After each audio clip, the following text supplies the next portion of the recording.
Hello, everyone. Very wonderful morning and wonderful evening, everyone. Welcome to the 29th day of my time. So glad, everyone, and so glad that we are spending our valuable time here for coming together, meditating together, and listening to masters and their experiences and inspiring each other. We are in a wonderful journey of 29th day. And today, again, we are going to hear from another master. So before that, let's sit into meditation. So I request Sharad sir to guide us into meditation. Hey, thank you, Nikhil. Thank you. So let's get started. The essence, the core of all these sessions we have been doing for the last 29 days. All right.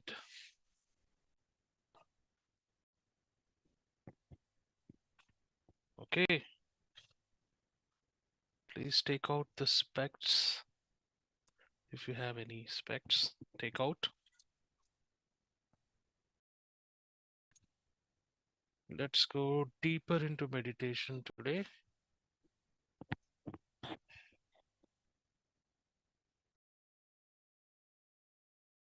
In meditation, there is nothing to do, a non doing. We don't do anything. In any doing, mind is involved.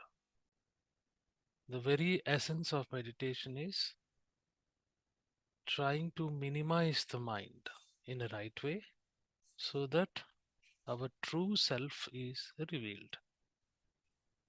Healing takes place, we gather knowledge and understanding. So that's why there is nothing to do in meditation. For that, we have to engage our mind in a singular activity or observation. A simple observation, which is Ana-Pana-Sati Meditation. Method is very simple. You have to sit comfortably. In Sanskrit, it is called as Sthira Sukha Asana. Whichever posture you are sitting in, it should be comfortable and you should be able to sit for a long time if possible. And then, because we get lot of cosmic energy, and law of physics says that if we don't form a circuit, that energy can escape. So that's the reason why if you're sitting on a sofa, you should cross your legs and then clasp your fingers like this to form a circuit. And then, without any hurry, you should slowly close your eyes.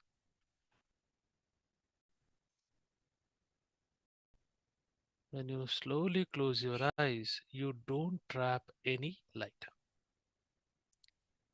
Now, I request all the masters to find a comfortable posture first. Before that, you can switch off your lights wherever you are if it is required.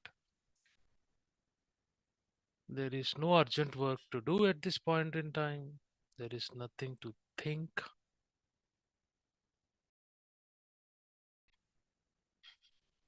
Gather yourself from everything you have been doing this morning, this afternoon, this evening. Gather your mind. Sit down, settle down, relax your body, cross your legs, clasp your fingers, slowly close your eyes. Relaxing your body is important. When I say relax, see that your body doesn't have any tension, any stiffness. Relax.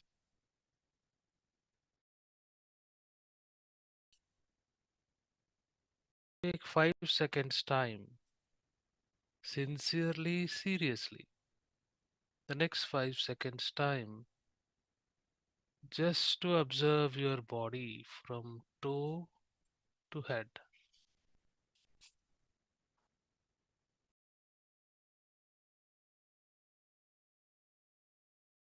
Gather yourself.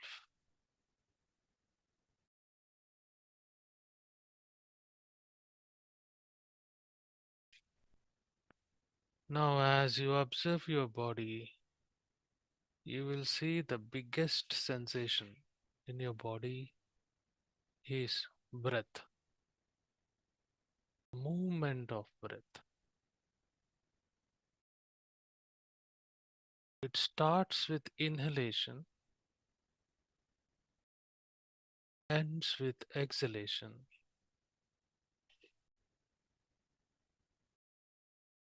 Again, the cycle begins.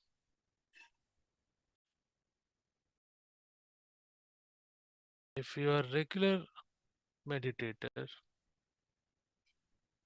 there may be a gap before inhalation starts or after inhalation ends. Our task is observing your breath, bringing your mind from various things to one thing so that you are with the breath. See, once the exhalation is completed,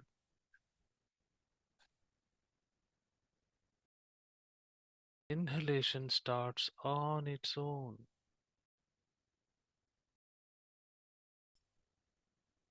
Just catch hold of that breath and be with it. Don't alter your breath in any ways. Do not give any other task to your mind other than observing your breath.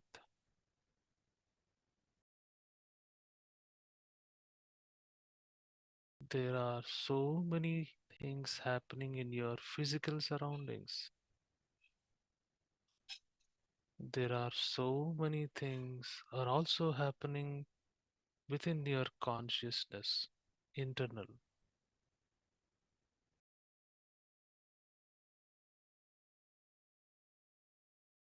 But you have to be with your breath. Relax.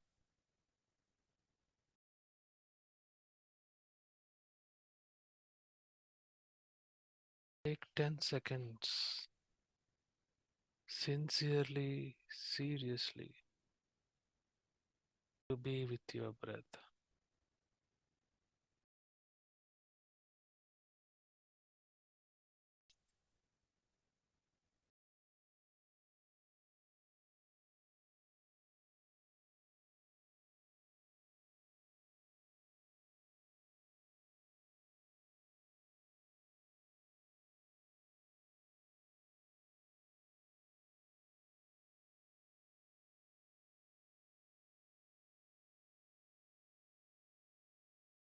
There will be light meditation music anytime to keep you in this state.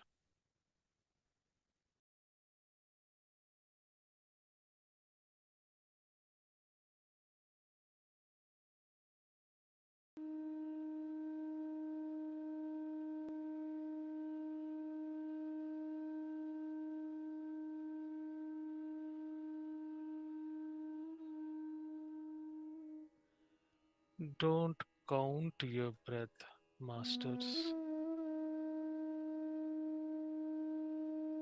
Do not analyze.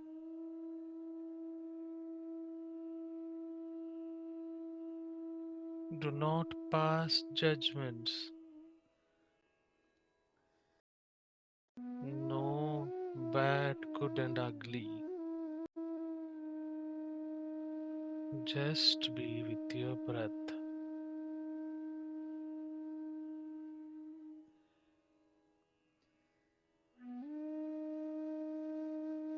In meditation, awareness expands. Lot of things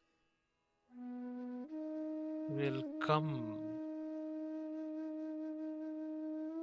thoughts will come,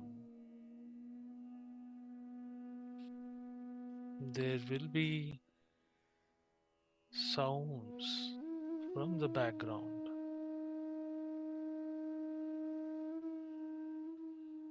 As you deepen your meditation, this awareness brings so many things for your experience.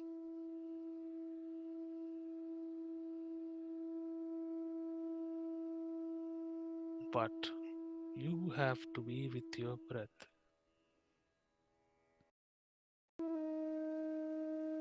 Cut the other things as they arise.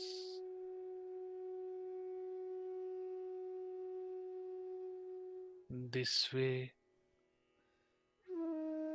We will learn to observe everything passively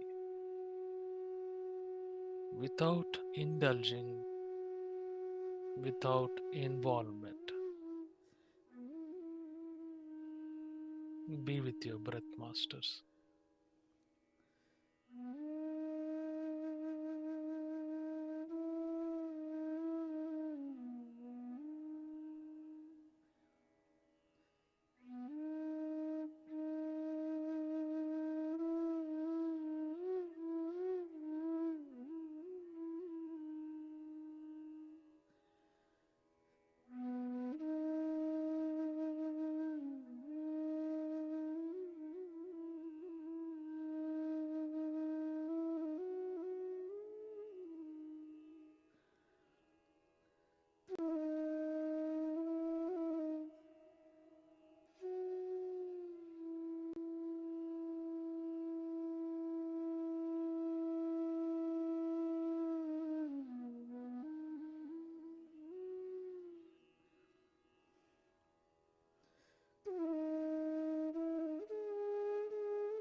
Let each breath lead you into deeper meditative states.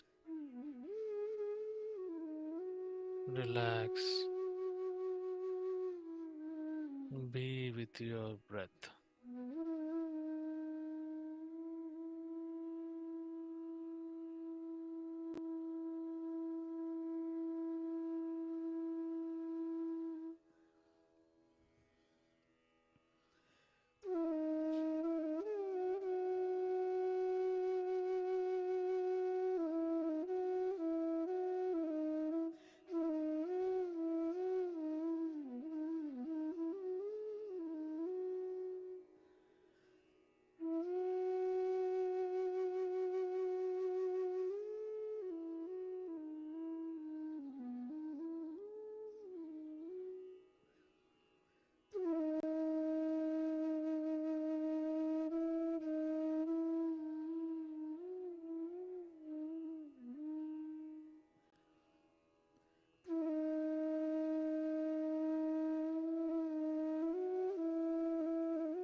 Be with your breath, masters.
Don't think thoughts will arise. Cut them. Come back to your breath.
Observe your breath.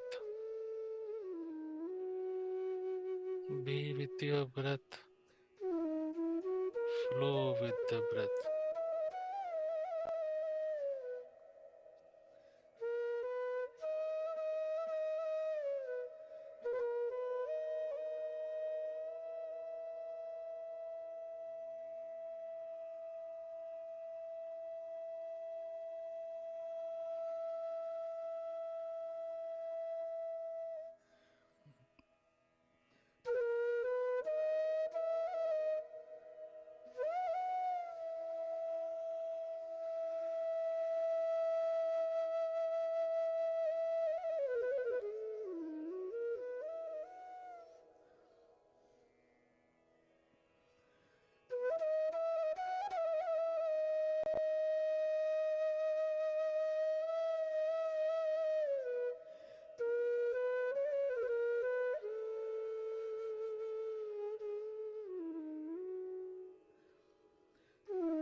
Don't recall any memory.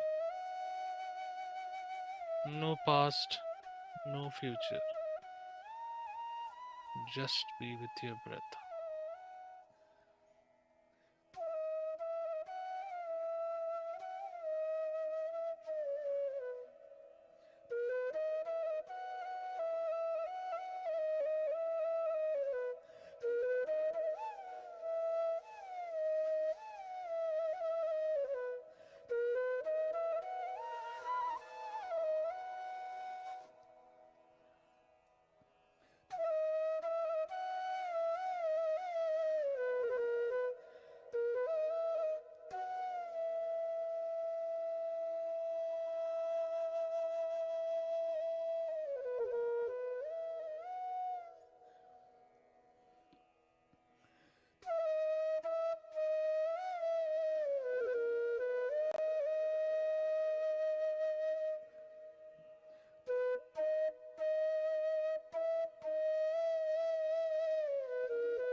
Go deeper.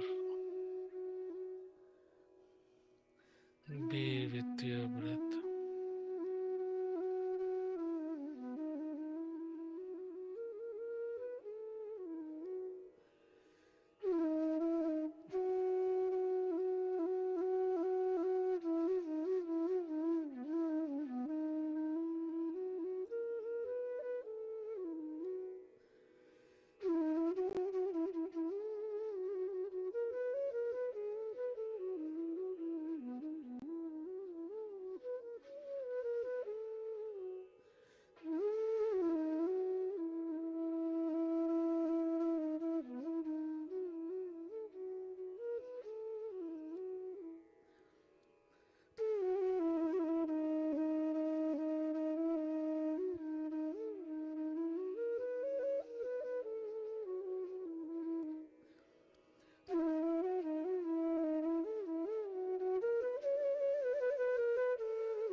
Few more minutes, masters.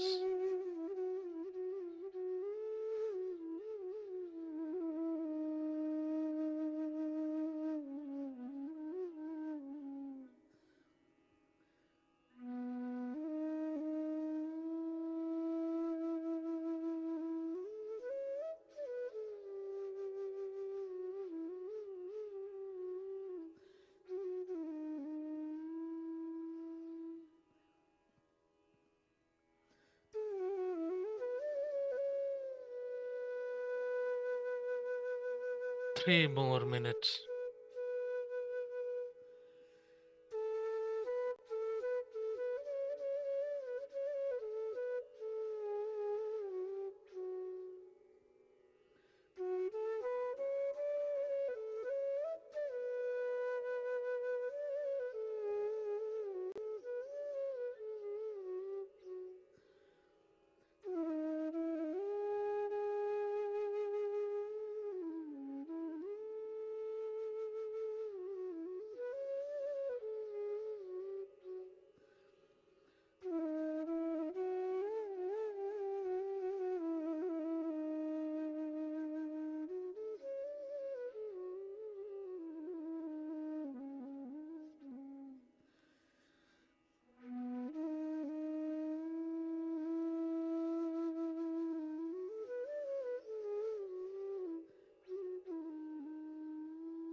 One minute.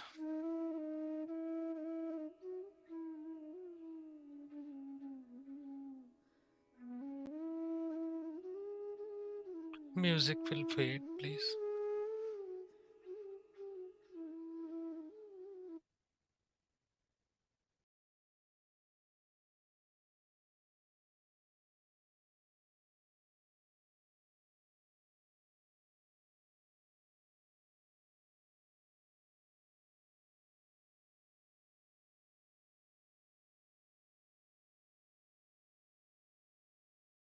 Be in this state.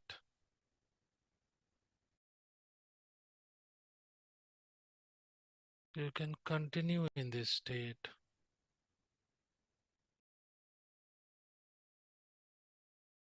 20 seconds.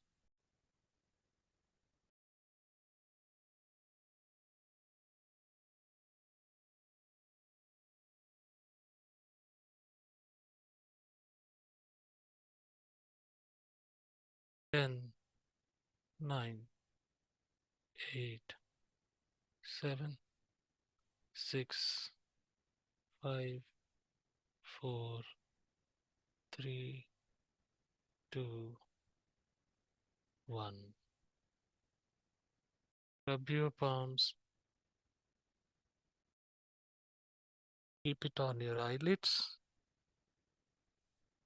Take a moment and slowly open your eyes.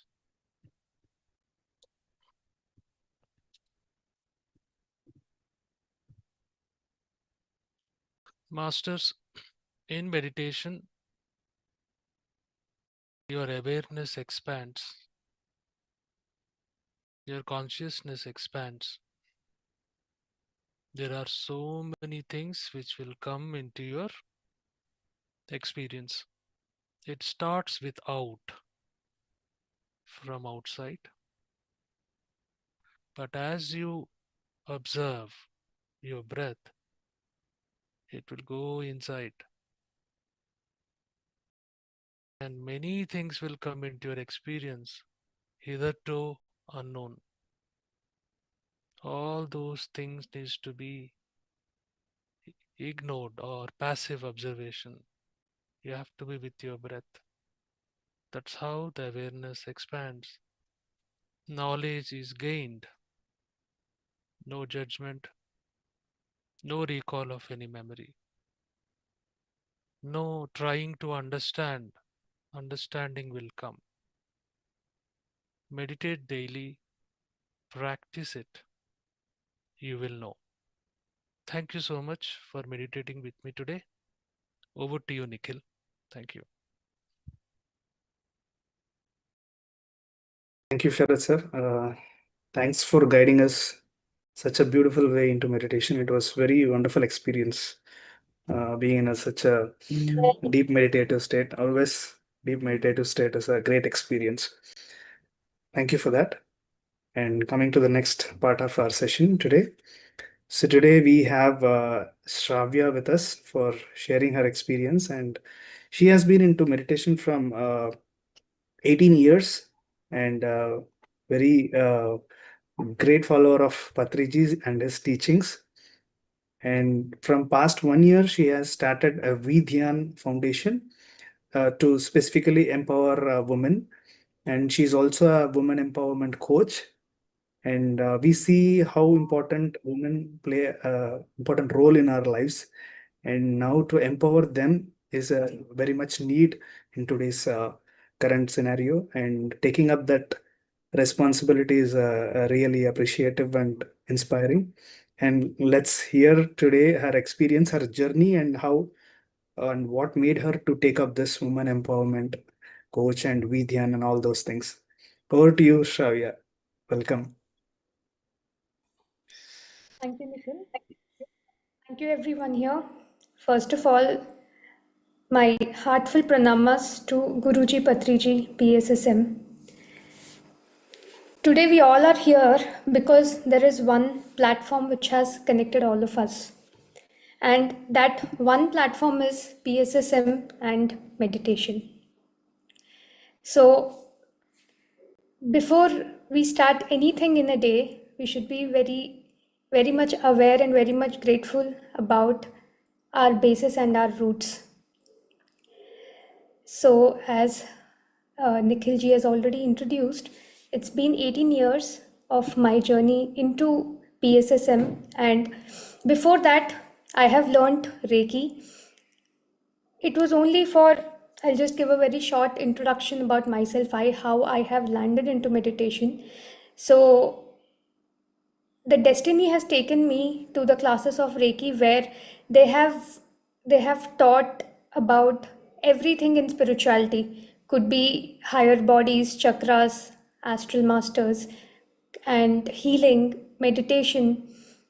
So I learned everything in those workshops in those 3 days. And when I was coming back from those classes to my home, suddenly I felt that, this is the purpose of my life.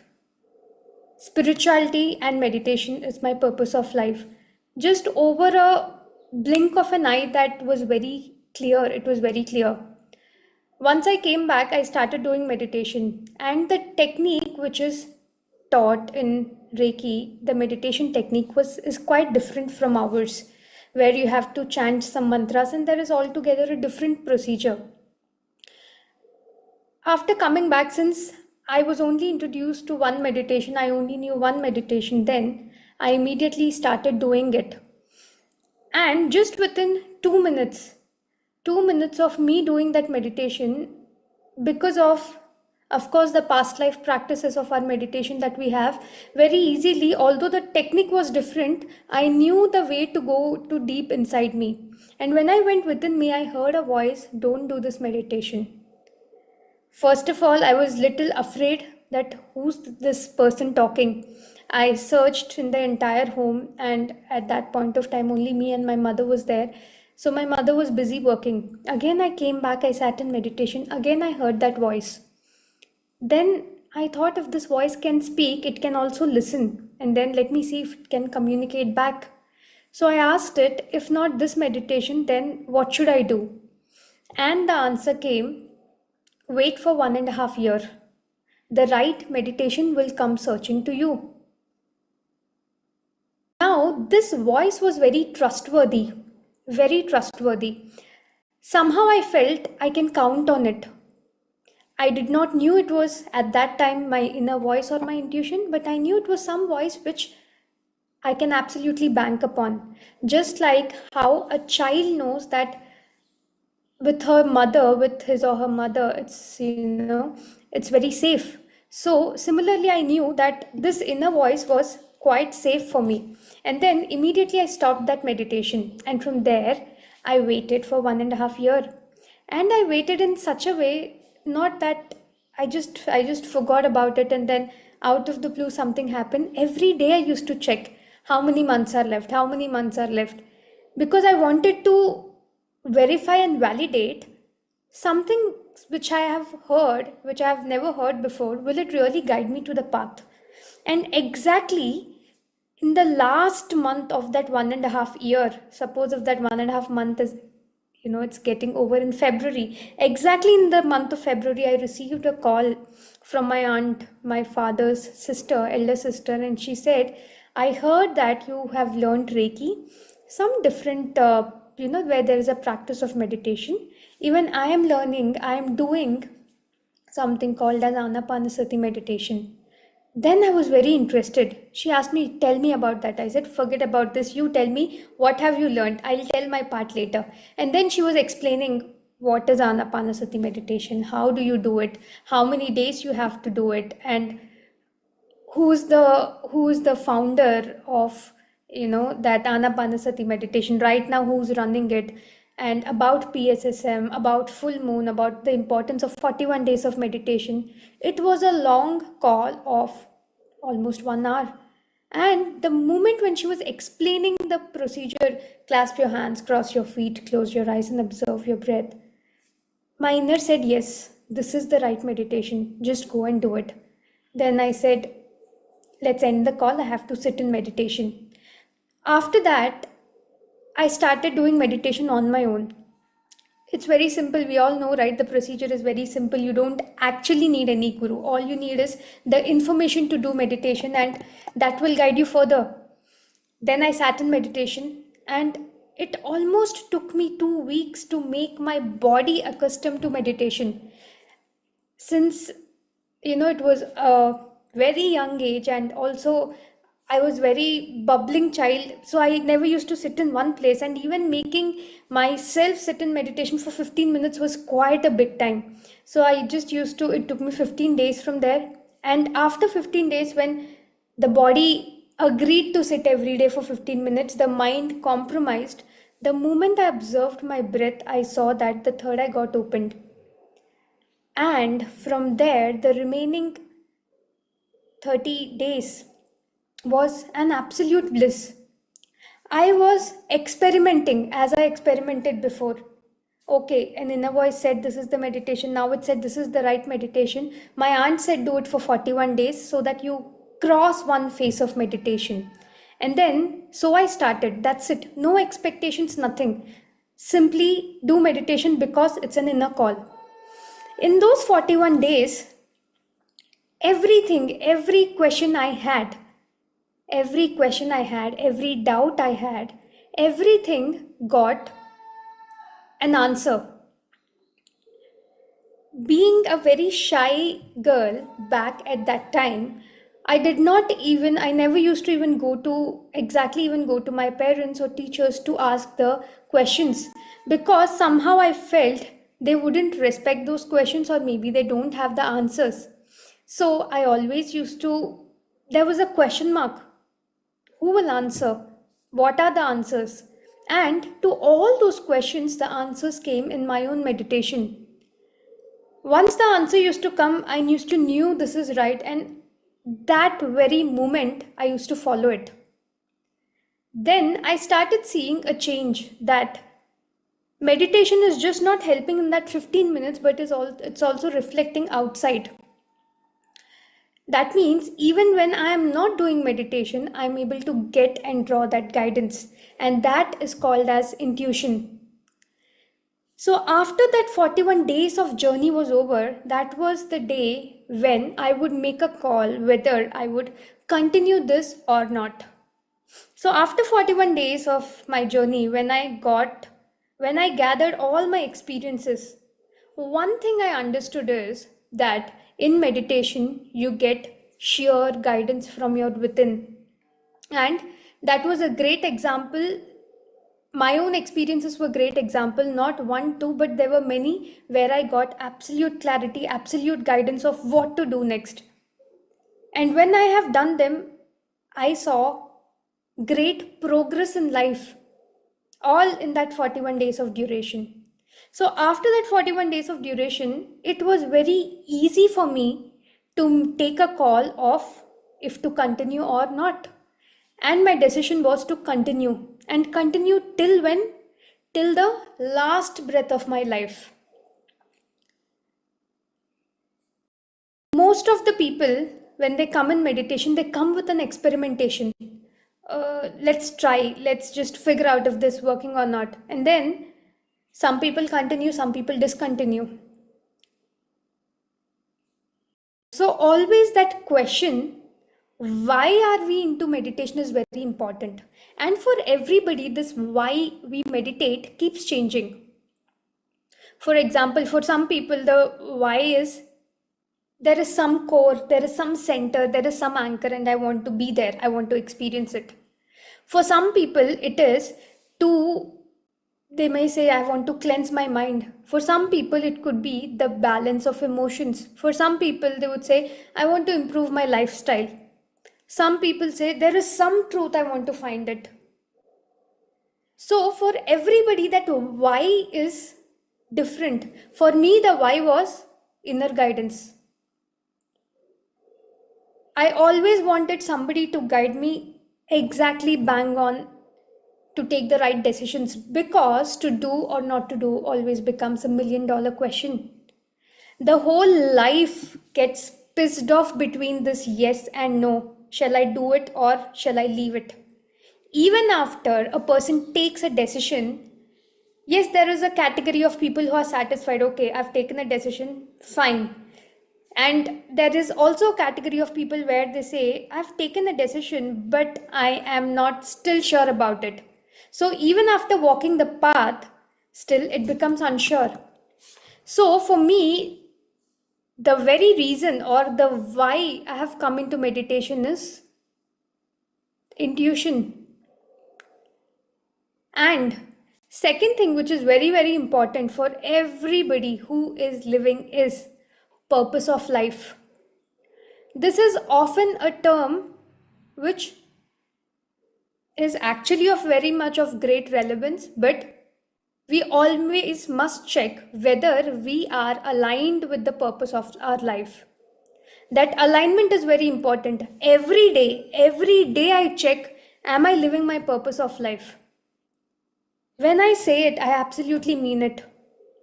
Every day I check, am I living the purpose of my life? Because we have taken n number of multiple lifetimes because we have got distracted from the purpose of life.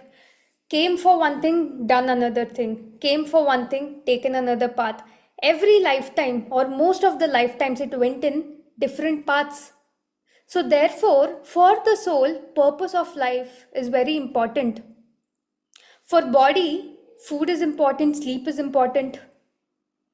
For mind, entertainment is important. For intellect, knowledge, information, books, that is important. And for soul, the purpose is very important. No soul comes randomly just to check what's happening. No, every soul comes with a great purpose. And when you live that purpose, when you are bang on living that purpose, you can find it out. How? There is a litmus test for it. If there is a great satisfaction inside you every day, then for sure you're on the path, you're bang on the path. If there is something restless, something you're feeling, no, this is not right, or there is some sort of confusion, or something which is misaligning, we tell, no, there's something which is not going right. What is that? We diverting from the path makes us feel restless that no, this is not right.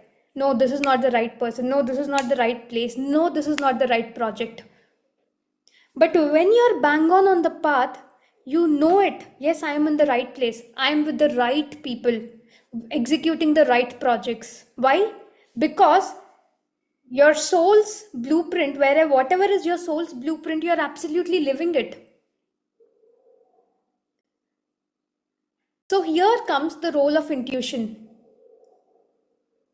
Your intuition tells you whether you're living exactly on the path or not. Your intuition will bang on guide you whether you are living your purpose or you got distracted or diverted.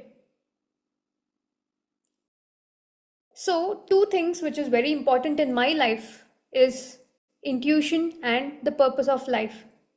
Every day I check whether I'm living my purpose. Every moment I check whether I'm aligned with my intuition. Intuition is not something which we only take during the major decisions of our life. No, intuition is something which we take use in every decision of our life. When we do that way, we are living a life full of purpose. In the year 2018, Patriji once told me, there is a book which is written on you. And when I asked him what is it, he said, the women, the torch of future.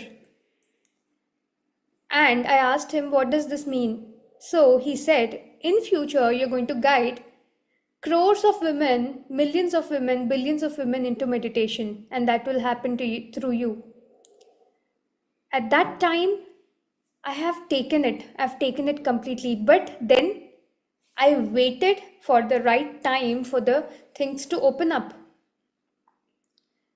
And almost after 5 years of what Patriji has guided me that time, last year, suddenly one day I felt that now is the time when I should give direction, guidance to women.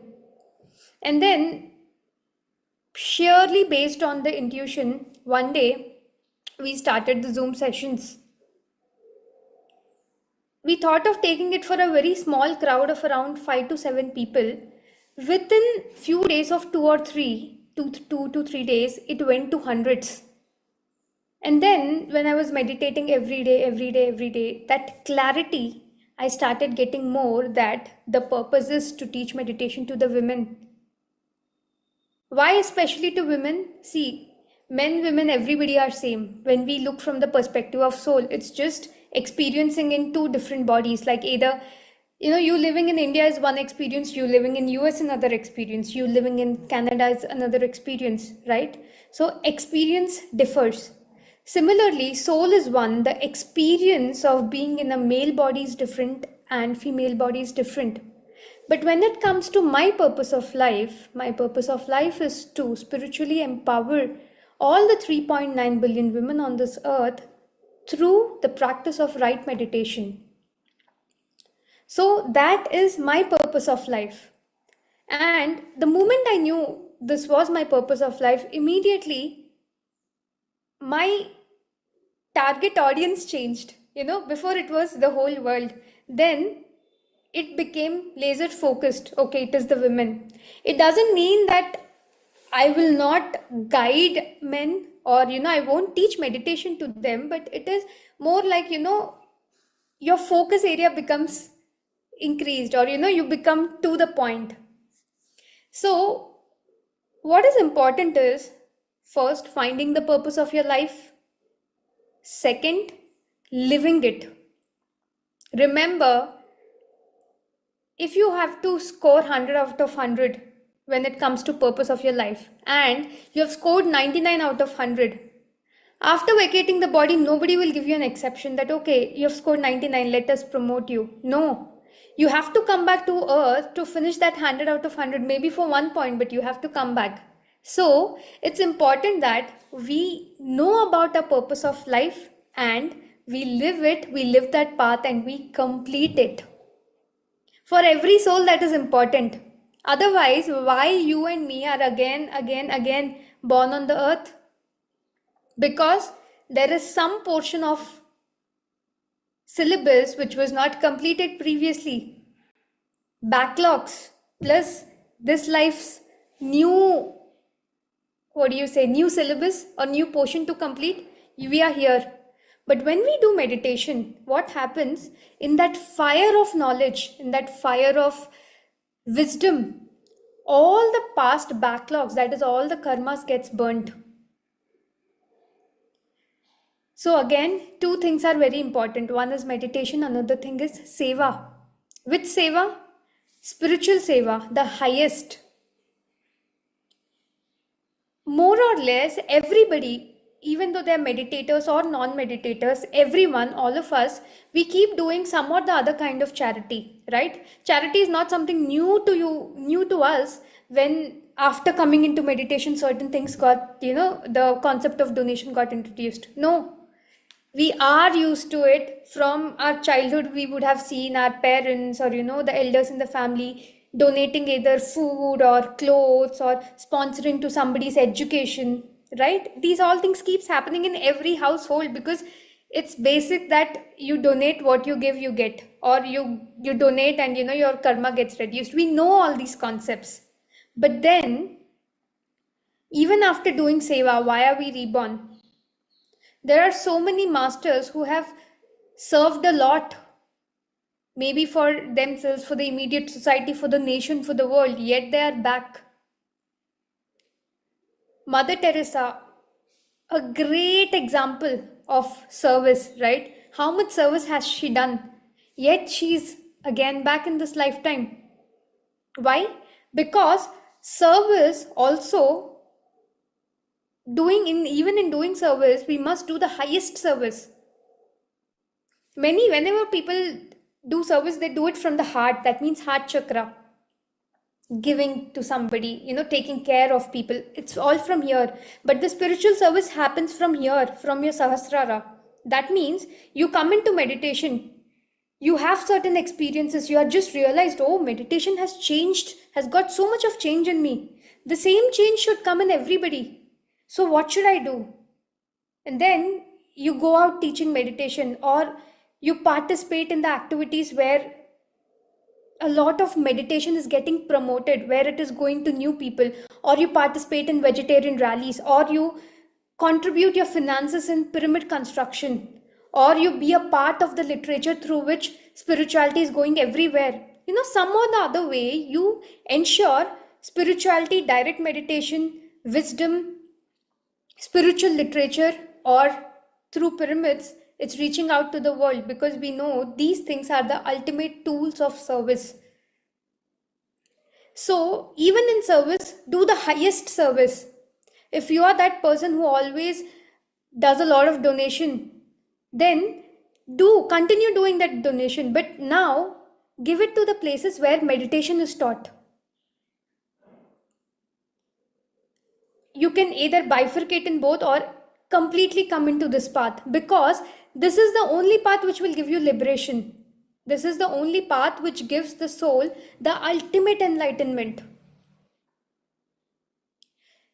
When I came into meditation, Patriji told me, if you are very serious about your enlightenment, stop eating garlic. That day, I understood that enlightenment is actually something which comes with you doing meditation, with also it's related to the food items. That's why we say strict vegetarian diet, right?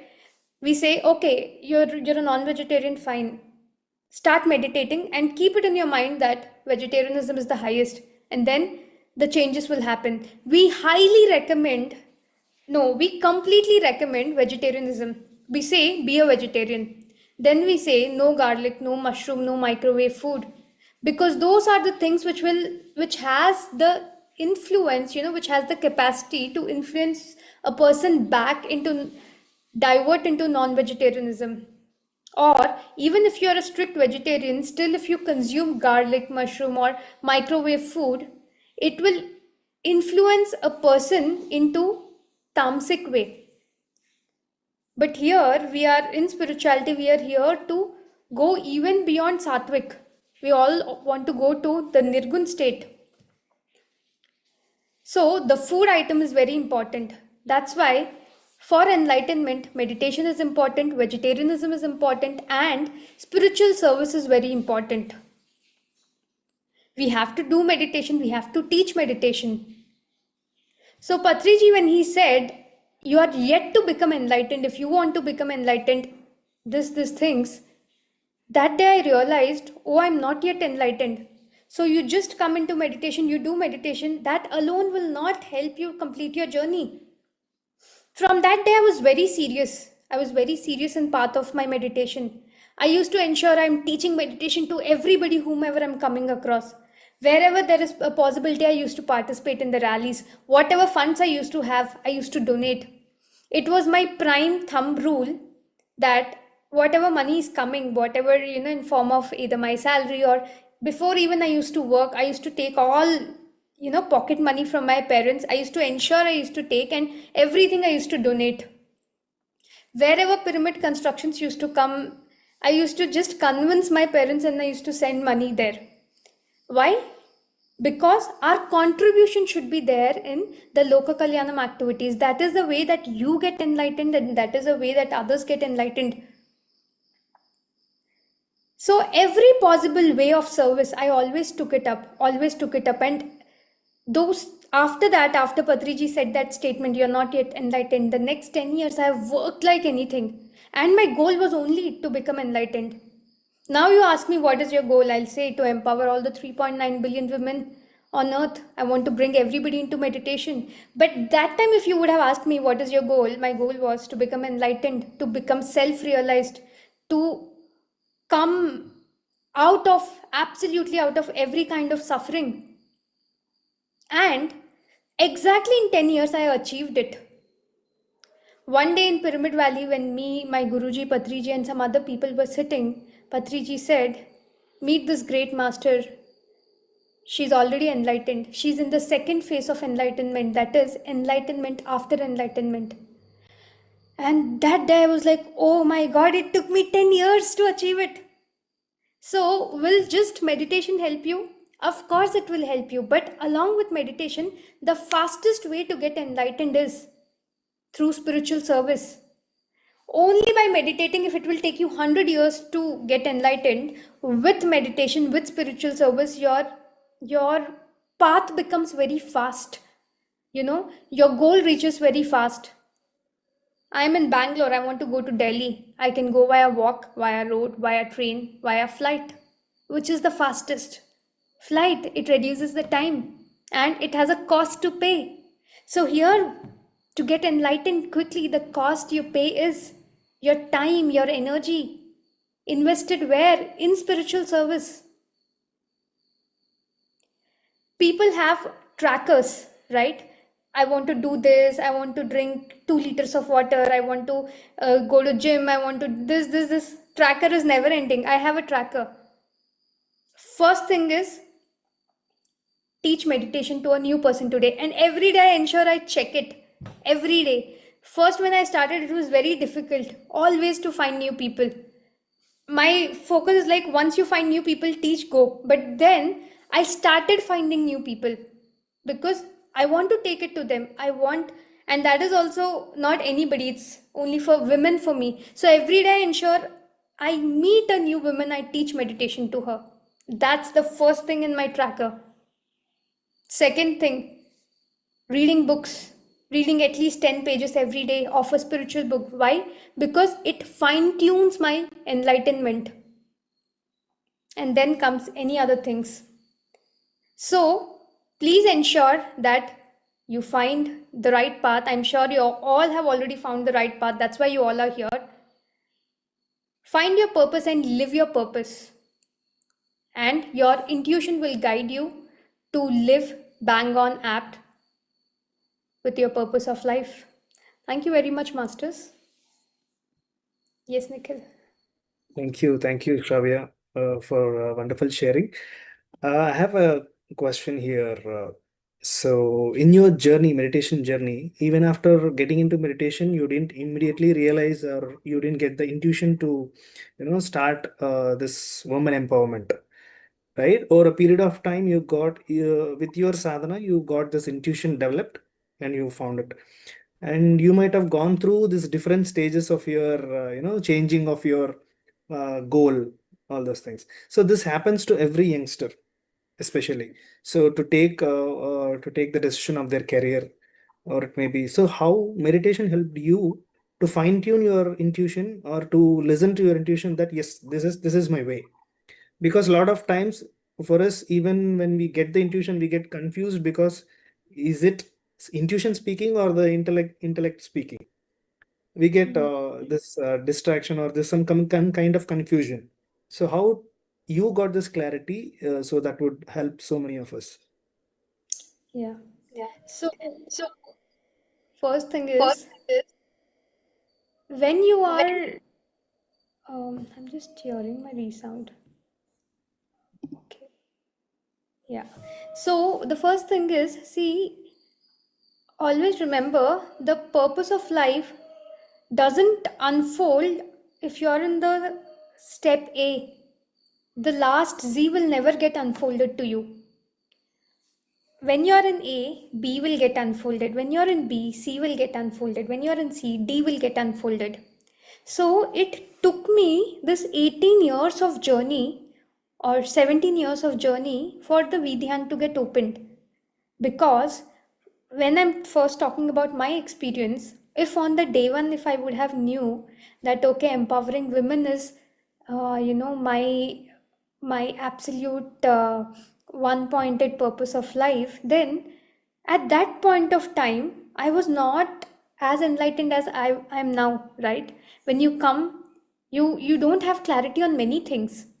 If that time this would have got revealed, I would have gone mad, because on one side we are saying we are soul, or we are trying to know and get realized about it, right? And then on the other side we are speaking about women. Then it doesn't sit. And in the initial years of meditation, when you come into meditation, you come into meditation first for yourself, you know, to take care of your body, your emotions, your mind, and for your spiritual enlightenment.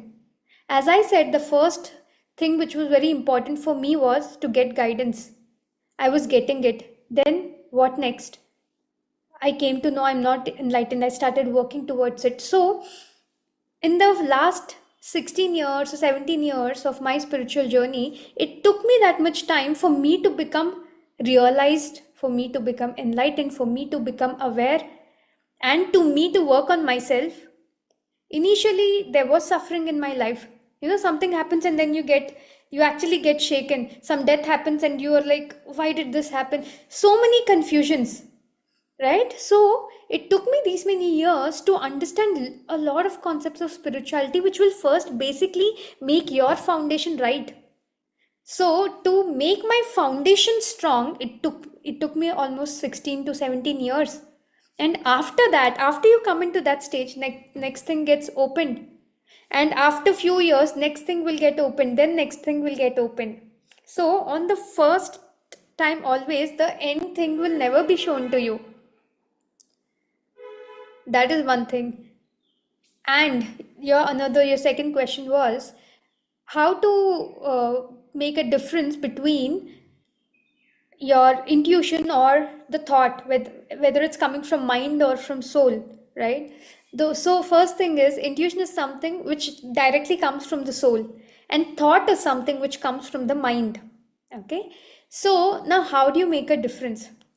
I'm asking, we don't even have to make a difference, just attempt it.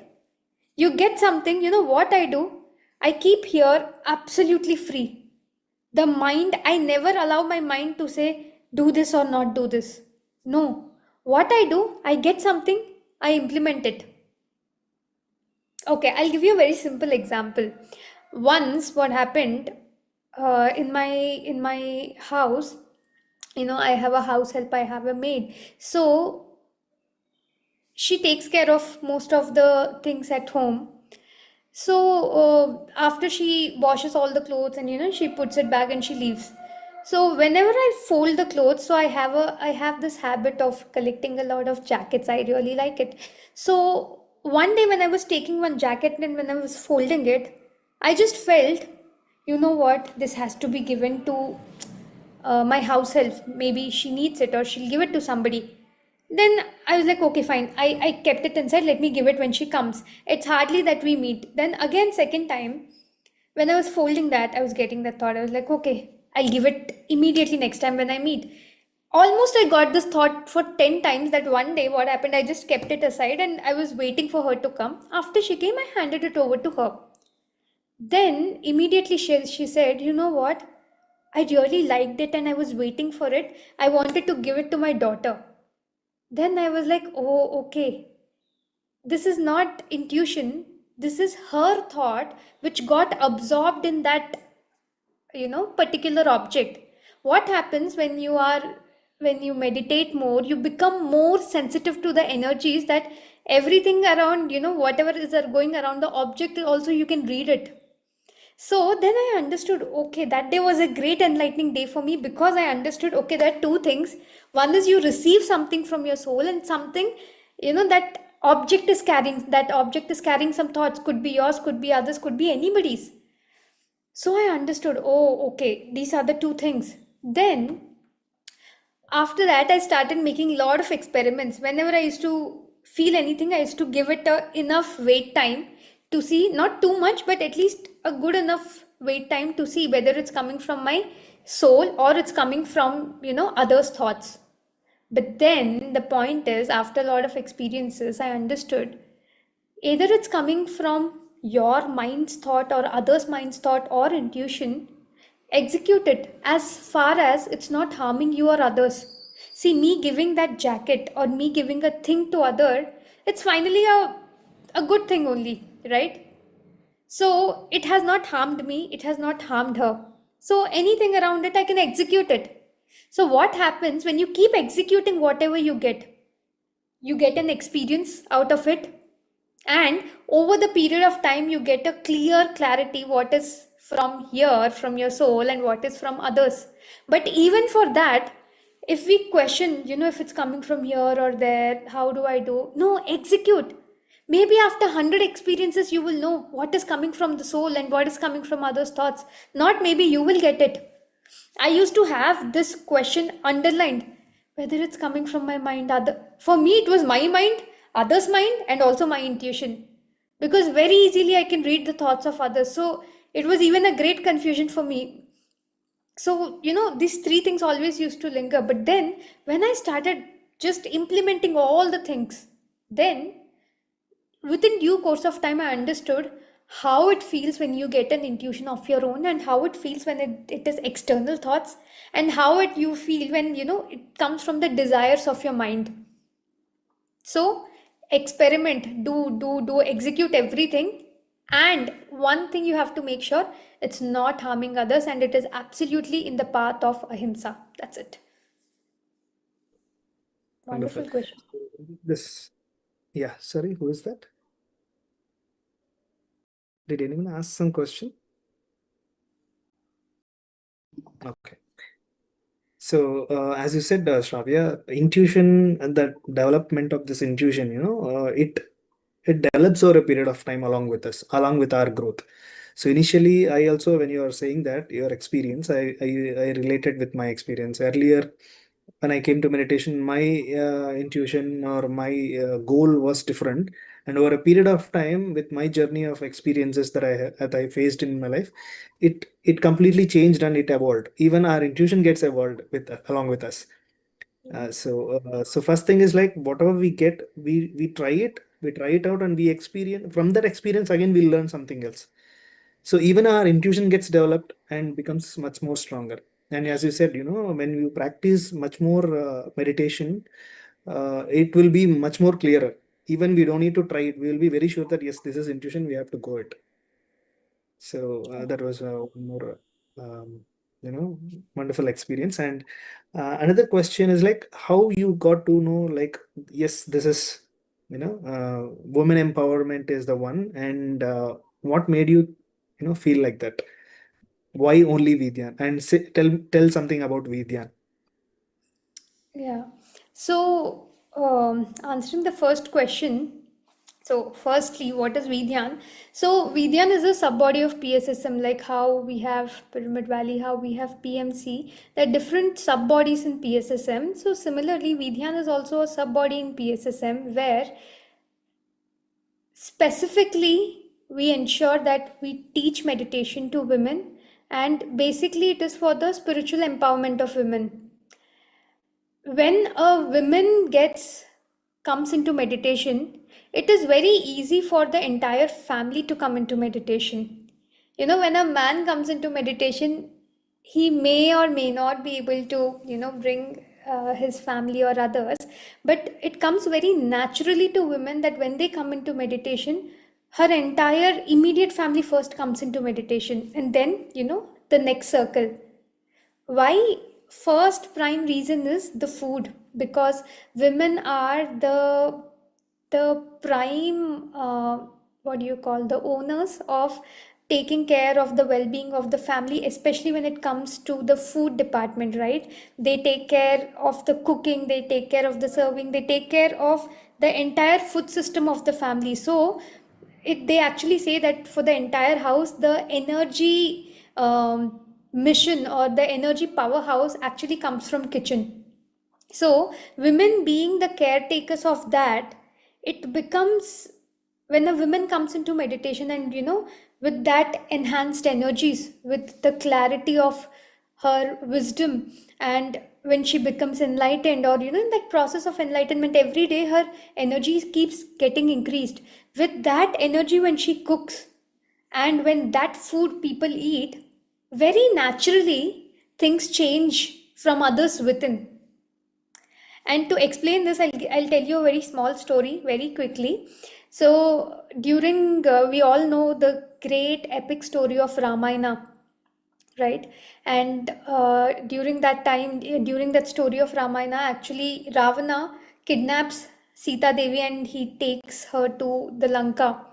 So there, once she is in Lanka, and where she actually spends a lot of time there, a lot of months there, what happens in due course of time, wherever she's staying in that Ashoka Vana, Ashoka Vatika, she's been actually guarded, a lot of women who are asuras, like the demons, they all are actually, they are there for her protection. And in due course of time, all the people around her, they become her friends, because they get influenced with her energies, with her wisdom, her words, that everybody get tuned to her.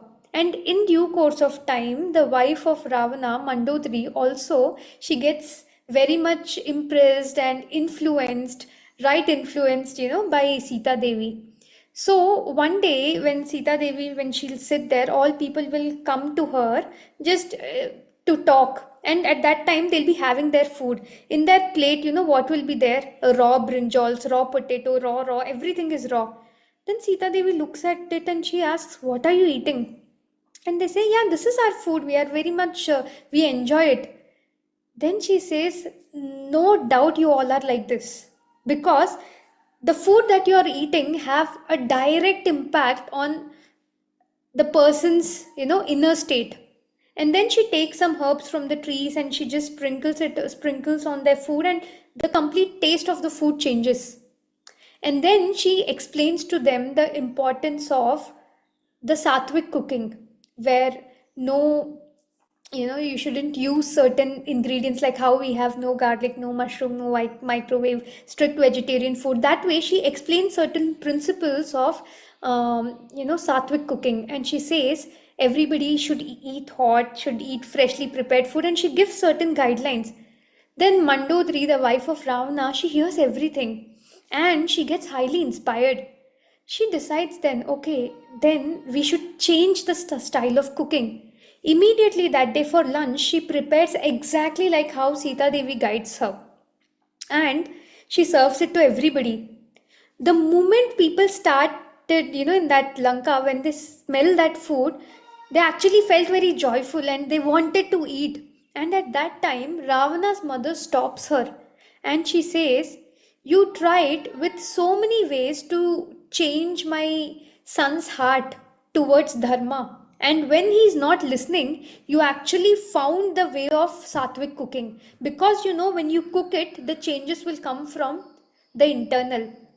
Then Mandodri gets, realize that, oh, she already knew the principles of sattvic cooking, but she did not, and she ensured that it doesn't come to us, because when it comes and when you cook, the changes starts coming in the entire network. So that is the importance of cooking by a meditator themselves. There was a point of time when I used to order food from outside, I used to eat everything. Then one day suddenly I felt, and this change happened very recently, where I felt, no, I should only cook food prepared by my own hands. There is also a culture now, right now, especially in India, where we call cooks and we ask them to cook, right? But then what happens, every person who's going to other home and they're cooking, everybody have a kind of a very reason why they're doing it.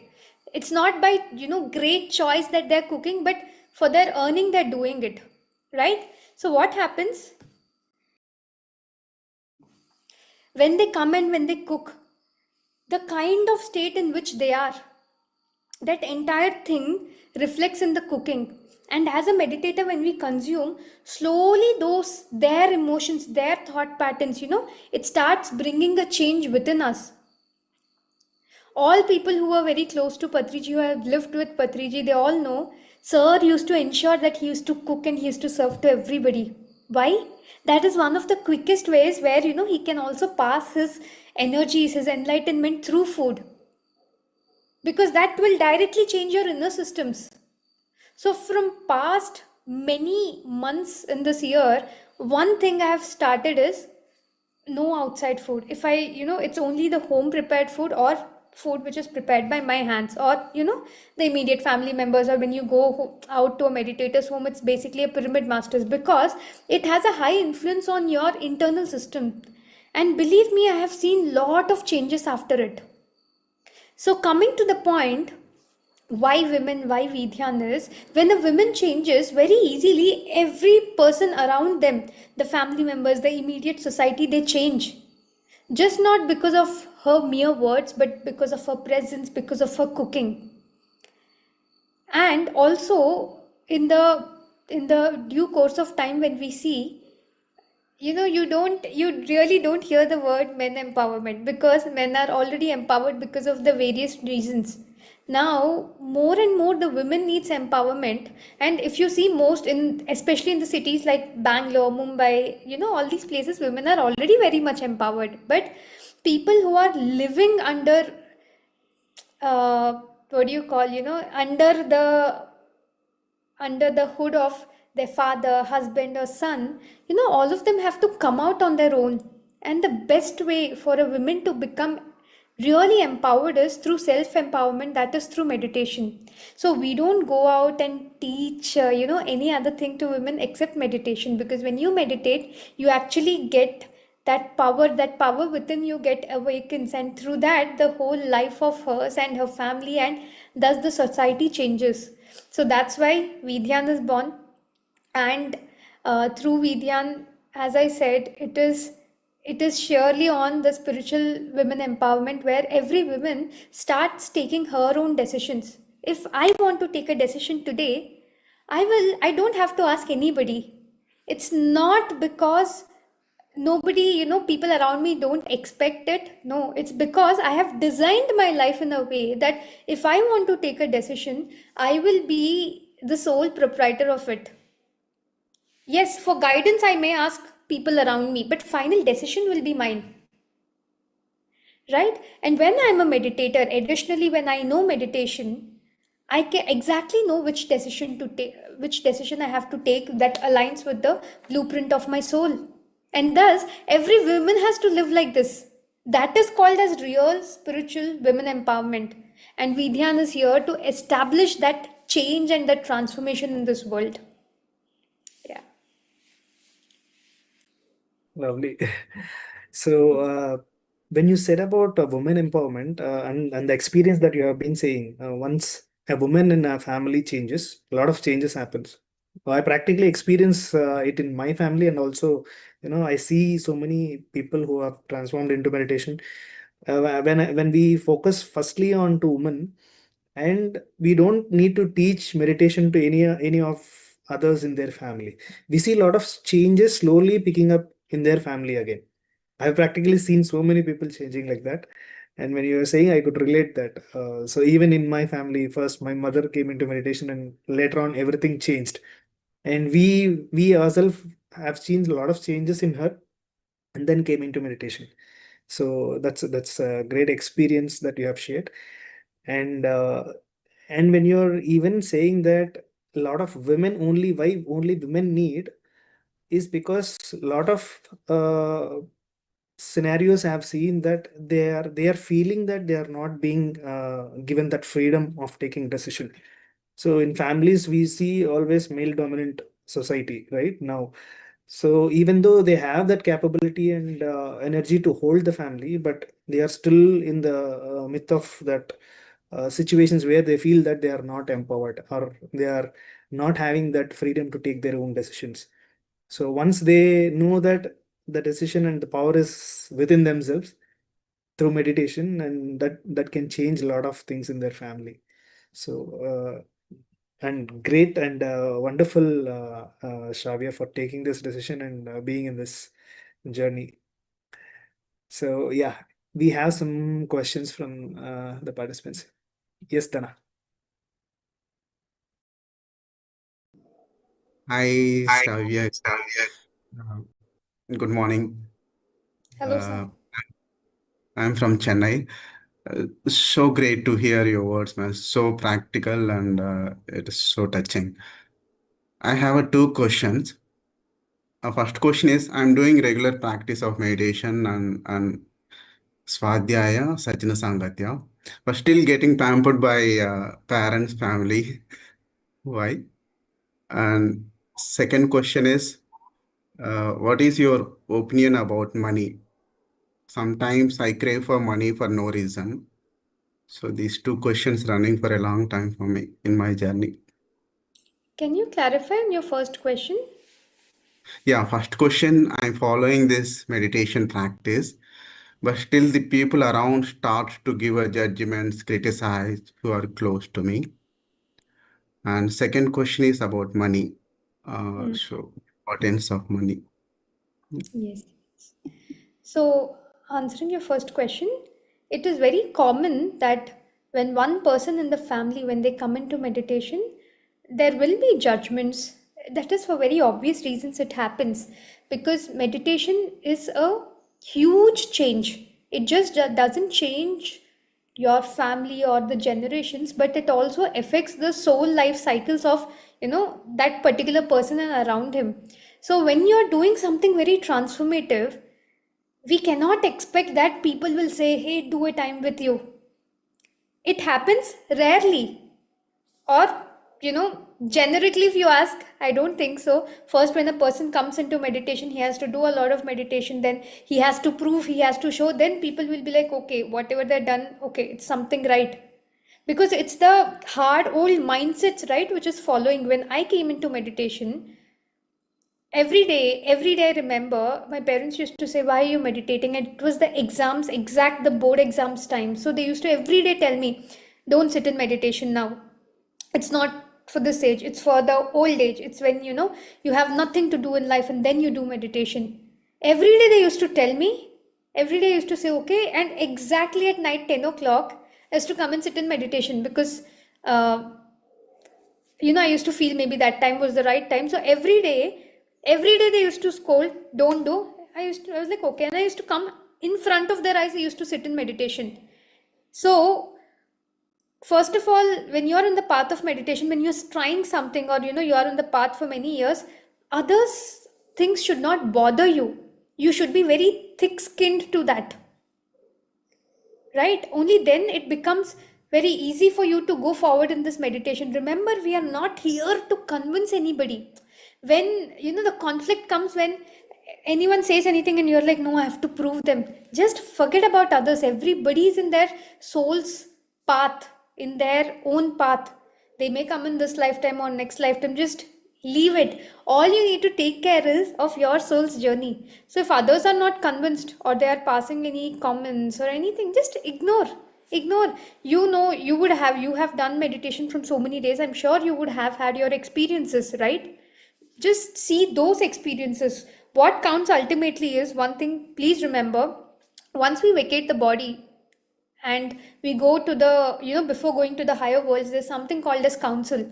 You go there and then they'll ask you certain questions. Okay, these things happened to you, what did you do?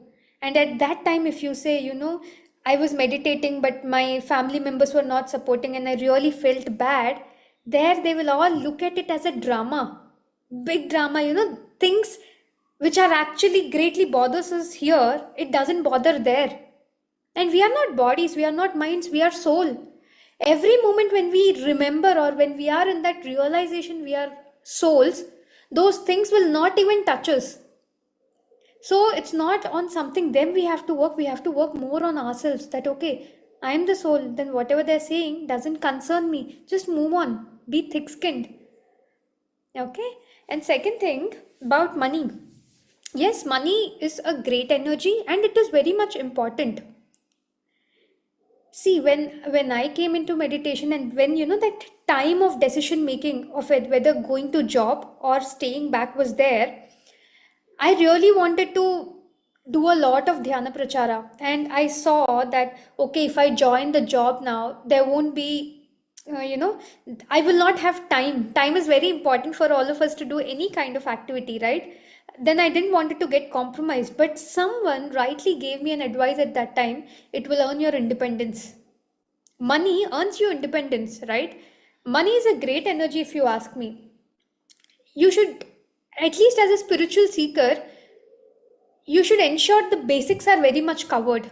Food, shelter, clothing, basic all requirements should definitely be covered. See, we cannot say we don't care about money, because at the end of the day it matters, right?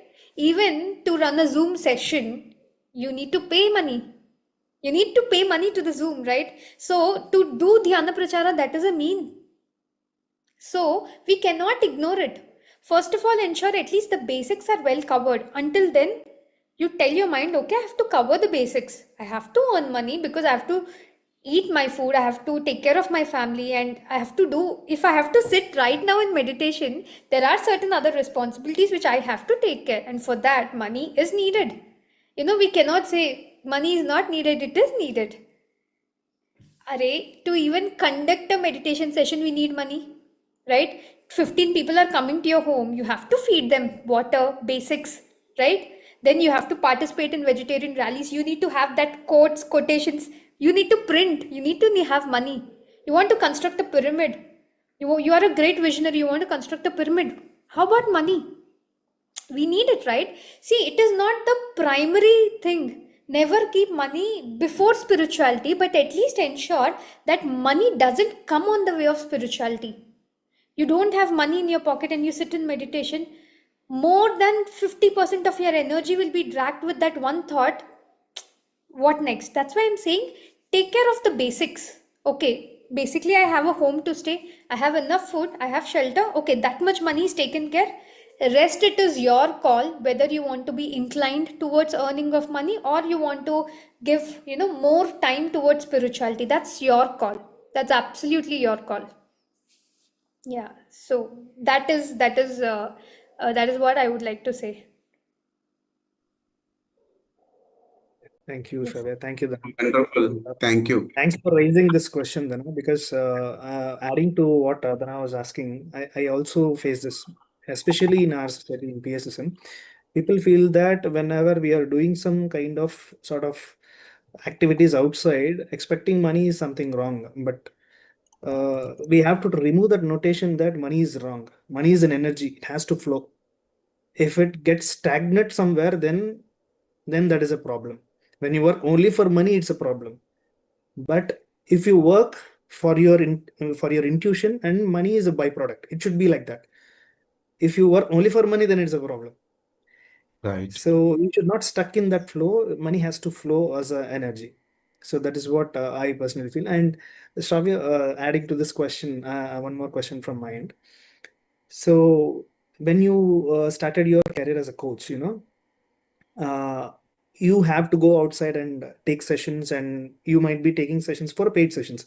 So what you feel when you're doing it, I don't know whether you're doing it a paid session or not, but if at all, if you are doing it as a paid session, do you think that, okay, how you face this kind of questions? I just wanted to hear from you. This is my intention, what I said. So what is your viewpoint on this? Yeah, see, first of all, um, as of now, till now, I have not taken any paid sessions because, see, for us, teaching of meditation is absolutely free, and that comes from the principles of 18 guiding principles that there should not be any money exchange involved in teaching of meditation, right?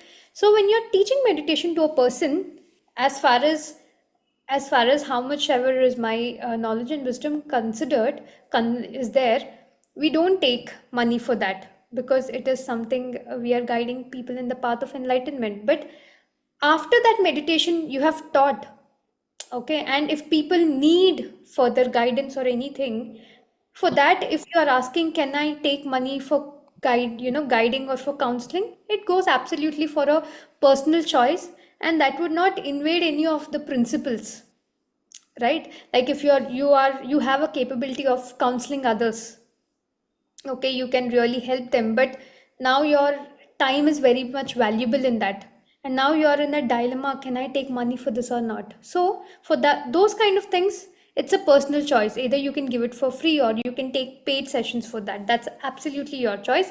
But when it comes to teaching of meditation, as per the principles of 18 guiding principles of PSSM, one must not take money. That's it. Very simple. So teaching of meditation, you can keep it for free. Maybe anything after that, it's your choice, however you do it. Yeah.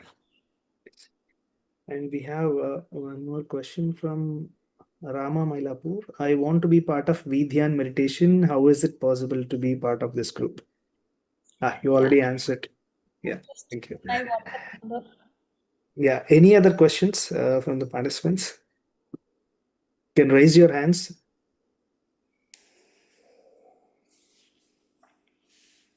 Yeah, Gangadhar. Yeah, Gangadhar. Yeah. Um, Thank you for the a session. Today it's very good. So just I have one question like on garlic and mushroom. So I understood being converting to vegetarian many people are encouraging. So I'm also realizing for that, but I still have a confusion why garlic and why mushroom, why it is not eatable, or why we should stop eating them. Still I have a doubt on that. So when for a garlic, like in Ayurveda or something, it's good. Many people says that, and the mushroom, it has a many minerals and many values in the mushrooms. So recently we started a mushroom from childhood. We were not provided that mushroom, and recently we started eating mushroom. So yeah, so how it affects us? Yes, sir. So first thing is, see, when you go with the topic of, it says that it is beneficial, in that way even people promote non-veg a lot, saying it has protein, it is good for health. But when you actually see it from the perspective of spiritual science and law of karma, you know that it is not good for you, right? Because it creates so many other things. Same goes with garlic and mushroom also, although it has a physical evidence that these things are beneficial, but when you actually look behind the screen what is happening or what kind of impact it has on your body, then you will actually, not just body, mind and soul, then you will know why it is not, it shouldn't be had. So when it comes to garlic is one thing. When you consume, it creates holes in your astral body. So meditation, why do we do meditation? Coming back to the basic question, reasons can be many, but what happens when we do meditation is, over the due course of time, the astral body gains enough energy that it can go out and it can do astral travel. Again, people may ask, it doesn't happen to me. It doesn't happen to me. So, astral travel, either you have experienced it or not, for all the meditators, it happens. That is when you sit in meditation, could be for half an hour. After you wake up, you sense that something has changed within you, but you don't know exactly what is that. But it would have happened with everybody, where you sat in meditation, you woke up and you're like, something really changed today. So, what is that something? That astral body goes out, it gains that knowledge and wisdom from the astral worlds, it comes back. Since it's a part of you, you suddenly feel something has changed. But as a person is not so much aware or conscious, he may not know exactly what has changed, but he understands that something has changed. So that is meditation. That is what happens with everybody during meditation. When they sit, they go out, the astral body goes out, it comes back with wisdom. That is when a truth is said to you. Or when people say be a vegetarian, suddenly they're like, yes, you're right. When they say, you create your own reality, you say, yes, you're right. That feeling comes from inner. Whatever this person is saying or whatever the point is there in the book, it's right. Because the astral body already has that information. How? Because it's doing astral travel during the meditation. So now what happens? This astral body gains enough energy to take that flight. Just like when the flight has to take off, it needs more power, right? So similarly, the astral body also needs more power to go. So now what happens when a person eats garlic? In that astral body, the holes are created. So what happens now? When you sit in meditation, all the energy is gone to repair those holes. Those holes are, by the time holes are closed, you wake up. And then you're like, meditation is not good for me today. Then again you eat garlic, next day again you sit. Again there are holes in the astral body. Again that half an hour, it just goes in the repair. Your vehicle is ready and then you wake up. Sometimes what happens, the vehicle is ready, it goes, it comes off, then you wake up. But then it becomes an everyday process where every day you're in step 1. You're going step 1, you're eating, going to step 2, you're eating garlic, coming to step 1. Again in meditation, So when will you sit? When will the astral body go? When will it gain energy? When will it come back? When will it get realized? When will that all the karmas will burn in the fire of knowledge? We say that karma gets burnt in the fire of knowledge, not fire of meditation, right?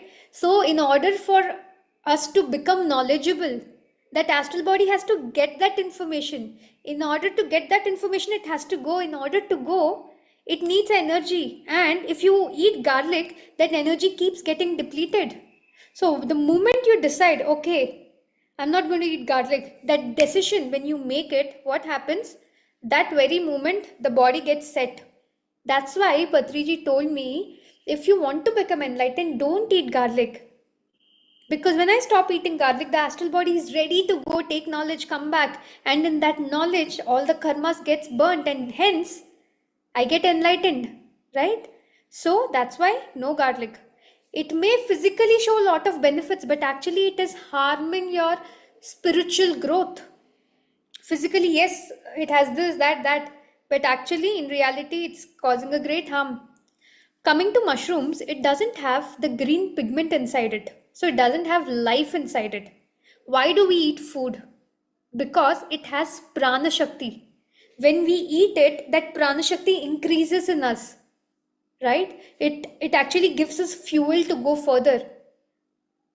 But mushroom doesn't have any prana shakti because it doesn't have prana. It doesn't have that green pigment, that life enhancing force. It doesn't have those energies. So no point eating it. Third is microwave. Any food you put inside microwave, it will damage those energies. Like if a food item has an energy of 10, when you put it inside microwave, it becomes 0. If you put a food item inside microwave which has 0 or 1% energy, it goes into minus. You understand it? it just sucks out all the energy.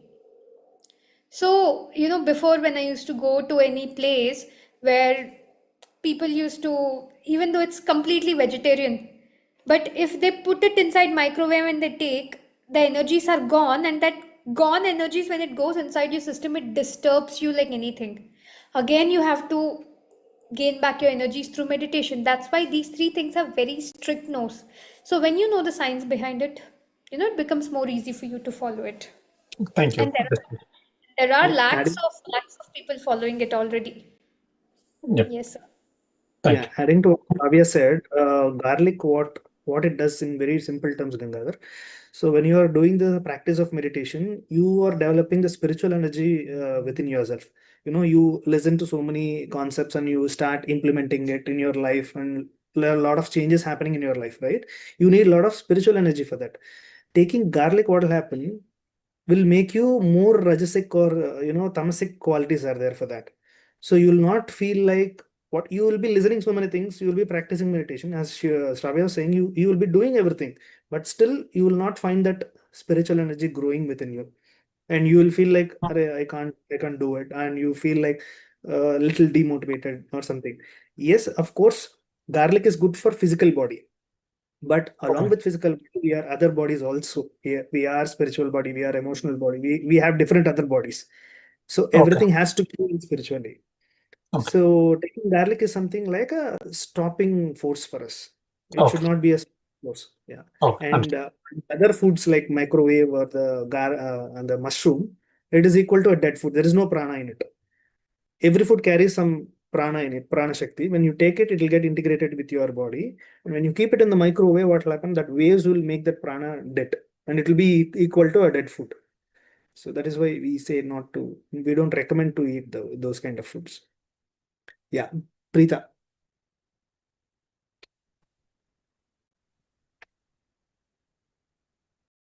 Hi, Shavya. I absolutely loved your session. Everything that you spoke resonated with me because I am someone who also uh, would like to work in the area of women empowerment, and I go about giving them a lot of emotional support. And whenever people are looking for jobs, and I'm totally inspired to find my path.